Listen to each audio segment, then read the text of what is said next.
beginning with the assassination of the Archduke Franz Ferdinand at Sarajevo. The nations of Europe, along with their web of alliances, clashed into the Great Imperialist War. Most of the ruling class of each side expected a quick and decisive victory, but this would not come into fruition. The war would drag on for years more. Although during the first year, enthusiasm was quite high for both the ruling class and the general populace, in which nationalism was bolstered and spread across the nations to bring a sense of chauvinistic fervor and unity. This is especially true in the heart of Germany. The politicians in the Reichstag were in overwhelming support for the war, as the ruling class readied themselves to throw poor men into the hellfire.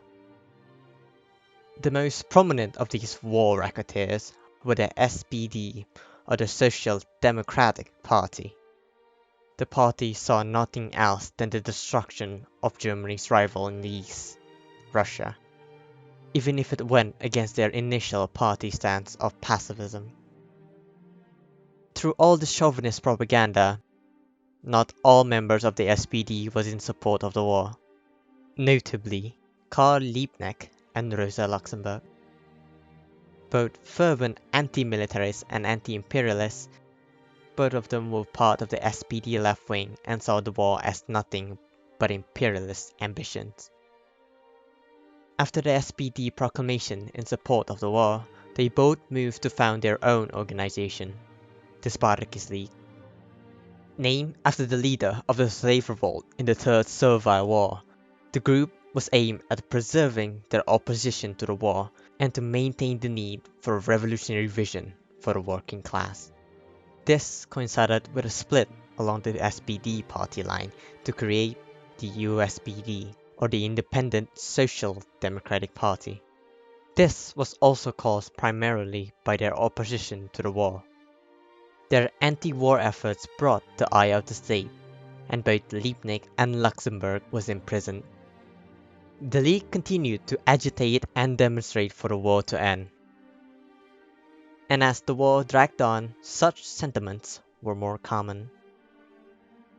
This all culminated as Germany's foes erupts into utter chaos.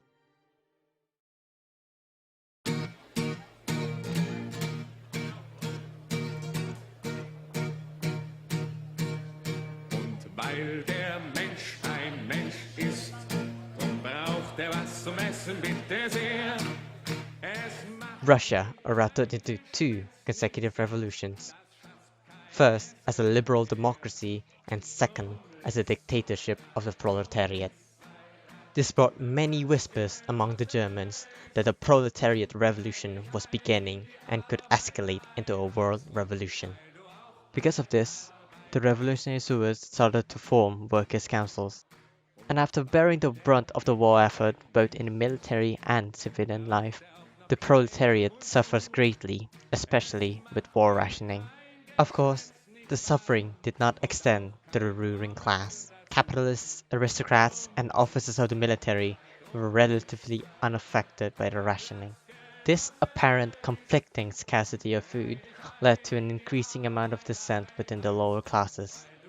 And now, with the food supply getting worse, crackdown on dissent getting harsher, and also the culminating defeats of the war in the front, Germany was at its boiling point.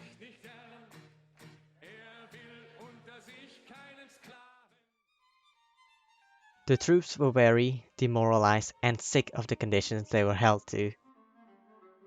As a last gasp to fill Germany's series of defeat, Admiral Hippe and Scheer ordered the German High Seas Fleet to provoke the British ground fleet into a decisive battle. This was the Germans' military last hurrah. But this decision was not to pass, as a mutiny was conducted by the disgruntled sailors of the fleet. On the nights of the 20th and the 30th, the sailors' revolt started at Wilhelmshaven as the sailors refused to weigh anchor. Mutiny, sabotage, marches, and assemblies was conducted by the sailors of the fleet. Many of them was then arrested and brought to Kiel. By then, the sailors had begun to organize and try to achieve the release of their comrades. A call was made by the organized sailors to gather, and to not only demand the release of the prisoners, but the end of the war in its entirety. On the way towards the prison, the German patrol guard gave warnings to the demonstrators, but as the demonstrators were relentless in their demands, they opened fire. This only escalated the revolt further, and on the 4th of November, the mutineers moved to the town of Kiel and seized public and military institutions. By the end of the day, Kiel was firmly under the revolt of the sailors and became the striking match of the German Revolution.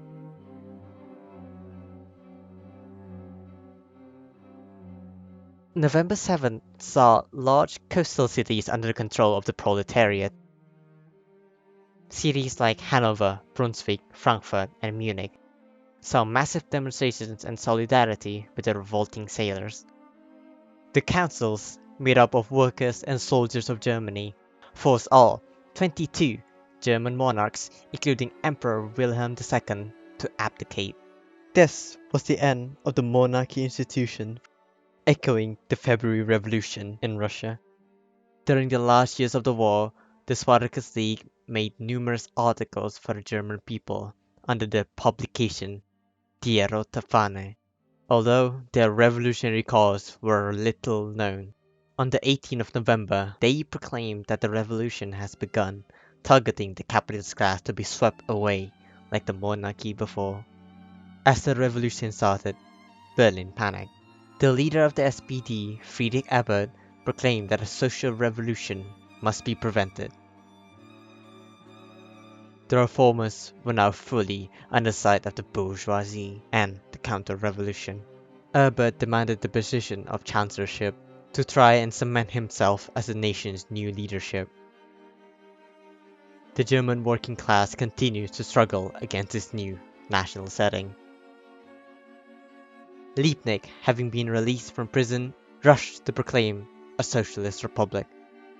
Not wanting to lose legitimacy of government, the SPD rushed for their own proclamation of a liberal republic at the same day. Struggles between the reformist SPD and the revolutionary Spartacist League escalated.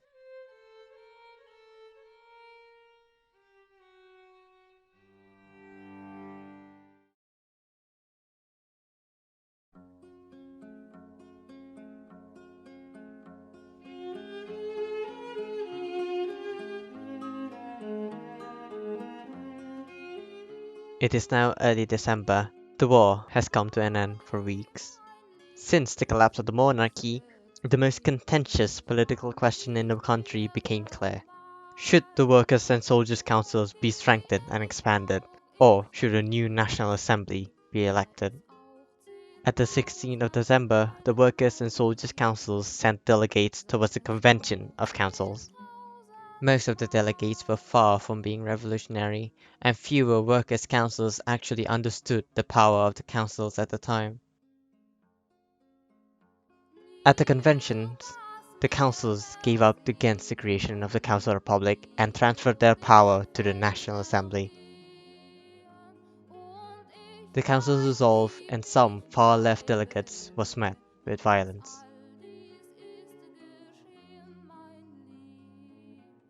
And with the government's legitimacy approved by the council, the supreme command of the army began to raise a loyal volunteer corps against the supposed Bolshevik uprising, the Freikorps.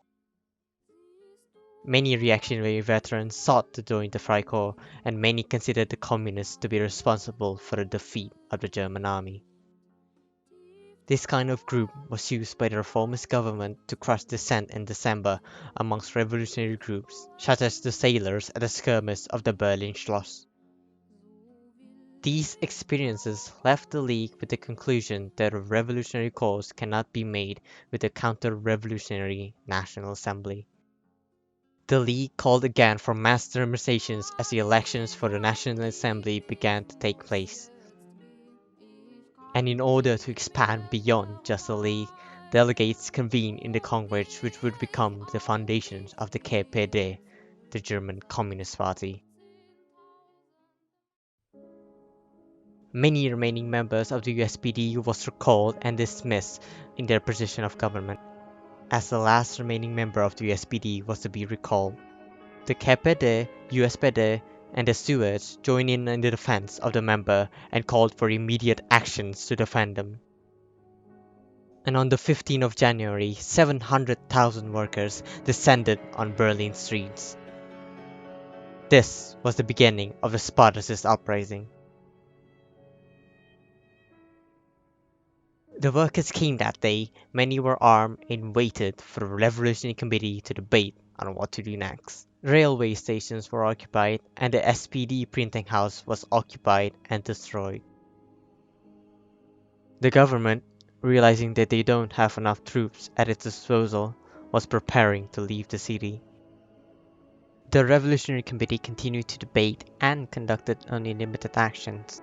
These actions were only carried out spontaneously by the disgruntled armed workers. Rosa, who were initially opposed to the rising, was now pushing for the committee to strike at once. The masses, who, after waiting in the cold in the midst of January winter, dispersed after no plan of offense given. Some irregular groups tried to provoke the troops trying to keep order, but they were still defeated and the masses was demoralized. Having the opportunity to gather their forces, the government organized their Freikorps unit into Berlin and crushed the remaining revolting workers. The counter-revolution was consolidated. Socialists of all wings was jailed and executed.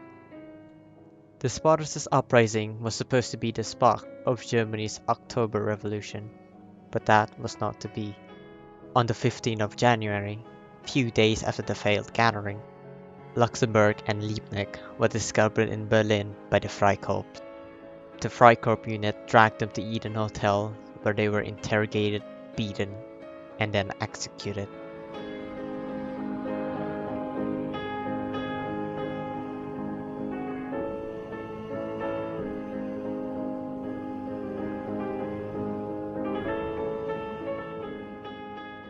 The Weimar Republic continued to be a liberal democracy, together with a revanchist and dissatisfied population. This led into the rise to Adolf Hitler's National Socialist Party.